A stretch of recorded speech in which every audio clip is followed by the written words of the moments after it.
Hi everybody, it's me, Kendall, your Teen Services Librarian here at the Blue Hill Library.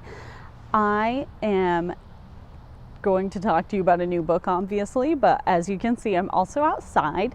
It's such a beautiful day out today. I couldn't resist bringing our book talk outside. So you might hear some background noise. Hopefully it won't be too bad and you can hear me okay. I will just keep my fingers crossed that it all works out for the best. Anyway, the book that I'm talking about today is Girl on the Line by Faith Gardner.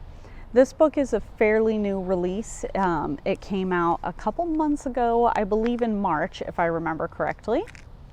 I picked this book for the month of May because May is Mental Health Awareness Month, and this book focuses a lot on mental health and mental illness.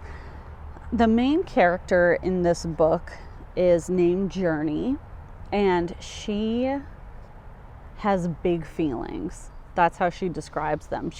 Everything is big all the time, and it ends up leading her into a pretty dark place where she tries to take her own life. And then she doesn't succeed, so she has to move on with her life from there, and gets diagnosed with bipolar disorder. Throughout the book, there's a lot of struggle with that, but before I get into it any further, I do want to give some content warnings in case these are some sensitive subjects that might be upsetting to someone. There are some hard things to read in this book. For one, there is suicide. There's a suicide attempt. Throughout the book, Journey continually discusses suicide and thinks about it and things like that. There is a divorce that she's dealing with in this book between her parents. So there's that. There's all the stuff around mental illness and bipolar disorder and how that affects her. Many depressive episodes and things like that. There's just a lot to take in with this book. So my recommendation is, if you choose to read this book, is to go into it slowly, take it a little bit at a time, maybe small chunks, so it doesn't feel quite so overwhelming. I just finished this yesterday because even though I read really fast, it took a lot for me to read this book because it's not an easy read. The language is easy, but the content isn't. It's hard to see Journey going through her struggles and things like that. I have a really hard time deciding how I feel about this book. I think people are either, for the most part, a lot of people are either going to love this book or they're not going to like it at all.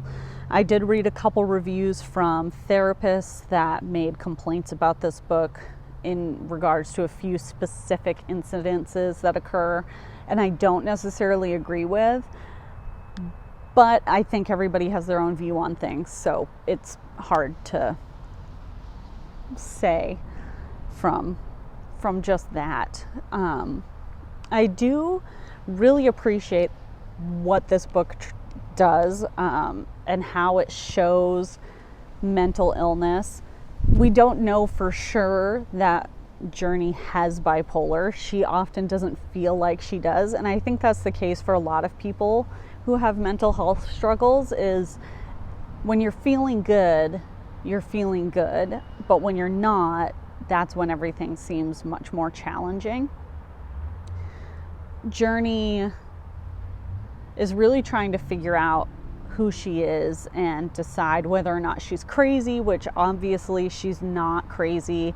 I personally don't like using that phrase in reference to mental illness. Journey refers to herself as crazy a lot throughout this book, and that was a little upsetting for me personally. But she also has a very dark sense of humor, and she tends to deflect things with sarcasm, so I think that has a lot to do with it.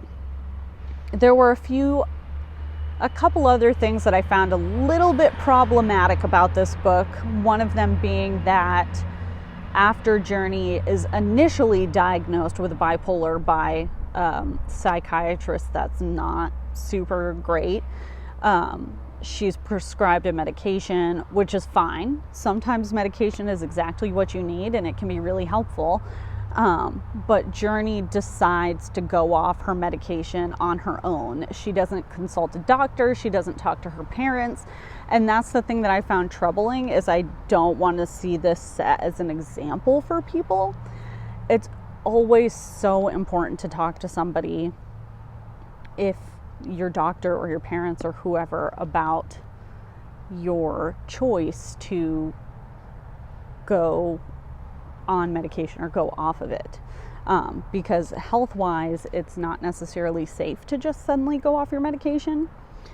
So I struggled with that part a little bit. It does get dealt with, and I think the way it's handled does make up for the fact that she does that originally. So I did like that. I appreciated that the author made an effort to show why this was troublesome and a healthier way to deal with it. The other thing I struggled with a lot in this book is that there's a male character in here that Journey is dating, who's been her best friend for years, and he breaks up with her suddenly when she's really struggling. She's in a low place, like a depressive place. And he breaks up with her because he essentially can't handle it. And then there's just a lot of struggle there between the two of them. But when Journey starts to seem like she's getting better, then he wants to get back together with her. And that was the thing that really bugged me. It's like he wasn't there to support her during the time that she needed support the most, but once he thinks that she's all better, then he wants to be with her again. So I had some personal issues with that. It was a little upsetting to see that. Thankfully, Journey grows a lot throughout this book, and she realizes that she doesn't need someone like that in her life. Like, it's not worth it. Overall, though, I do think that this is an interesting book. There's a lot of good insight to the struggles of bipolar disorder and depression. I do wish too that there had been a little bit more of the scenes at the crisis hotline that she ends up volunteering for a while, because I think that would have been really impactful. It was still, those scenes were still really great. Those were some of my favorite scenes in the book, actually. I was like craving for the next moments that she was at the crisis hotline. And she does get a good group of support people from doing that volunteer work, which I really enjoyed. But it wasn't quite as big of a part as I thought it was going to be. So that was kind of a bummer. Things that I really liked, other than the crisis hotline stuff, was her best friend Marisol was a great support. She was a really caring friend and clearly wanted the best for Journey. Other than that, I felt like I would have loved to have seen more of the secondary characters. I felt like there was a lot of stuff going on and maybe not enough content to cover everything. Overall, I did enjoy this book. I think it is gonna suit a particular audience. I think people are gonna specifically seek this book out, but I do recommend it if you are curious about the uglier side of mental illness, because that's what this book really focuses on and what the reality is like for a lot of people. It is available here at the library. I hope some other people will read it and let me know what they think. I would love to have a bigger discussion around this book, because I do think it's really important, and I think there's a lot of value within these pages, even if it's not done in the most graceful way.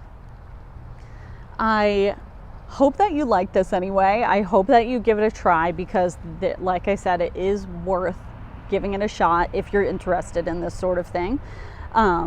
It'll be here on the shelf if anyone wants to read it. And if you do and want to talk about it, you can email me anytime. My email is kendall.chapman@bhpl.net. I'm always happy to talk about books, so don't hesitate to reach out to me. If you have any questions or would like some more information or more details on what is contained within this book, you can also email me about that. I'm happy to answer questions. But this was, here it is, Girl on the Line by Faith Gardner. So I will see you all in a couple weeks. I'm going to be talking about a new book by Becky Albertalli called Kate in Waiting, and I am so excited. I can't wait to read it and let you guys know what it's like. I'll see you all in a couple weeks. Bye, everybody.